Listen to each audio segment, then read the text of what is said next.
Para sa mga nakakatawa, nakaka-inspire, nakakainis na balitang artista, tumutok lang at mag-subscribe sa Artista Updates channel. Lahat ba nakatutok na sa The Missing Husband kahit wala pa sa story si Fafio Ed Enriquez? Excited na din ba kayo ma-meet at makapagpa-group photo op with Madam? Naka-register na ba?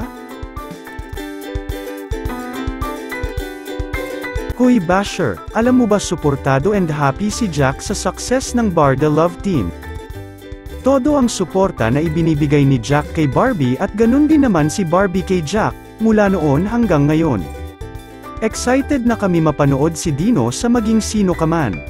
Lahat ba nakapanood na ng latest vlog ni Fafa Jack? Diretso muna sa Autobot para ikondisyon ang nabili niyang sasakyan na gagamitin pang hakot. At ayan na nga mga Inday at Dudong, may pa-groundbreaking ceremony na, para sa magiging dream house nila ni Madam. Syempre, hindi mawawala ang Daddy Tony ni Barbie na todo din ang support kay Jack. At lalo naman si Madam. Congratulations Jack, Roberto and Barbie Forteza on your new projects and your new home.